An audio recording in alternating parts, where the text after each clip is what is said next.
നമസ്തേ പ്രിയമുള്ള പ്രേക്ഷകരെ, ശ്രീ മേൽപ്പത്തൂർ നാരായണ ഭട്ടപാദനാൽ വിരചിതമായ ശ്രീമൻ നാരായണീയത്തിലെ അജാമിളോപാഖ്യാനം എന്ന 22ാമത്തെ ദശകത്തിലെ 2ാമത്തെ ശ്ലോകമാണ് നാം ചർച്ച ചെയ്യുന്നത്.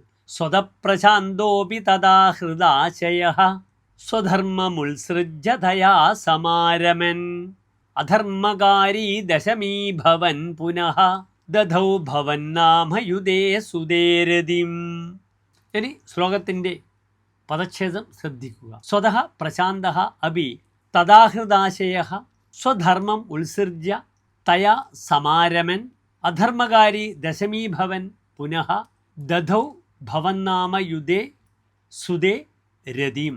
സ്വതഃ പ്രശാന്തഃ അപി തഥാഹൃദാശയഃ സ്വധർമ്മം ഉത്സൃജ്യ തയാ സമാരമൻ അധർമ്മകാരി ദശമീഭവൻ പുനഃ ഭവന്നാമയുധേ സുദേ രതിം ദധൗ.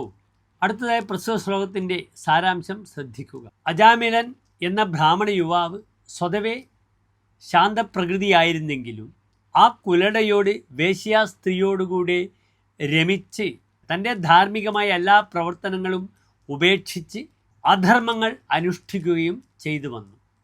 വാർദ്ധക്യമായപ്പോൾ അവിടുത്തെ മഹാവിഷ്ണുവിൻ്റെ നാമമുള്ള നാരായണൻ എന്ന പുത്രനോട് ഏറെ ഇഷ്ടം പുലർത്തുകയും ചെയ്തു എന്ന് ശ്ലോകത്തിൻ്റെ സാരം.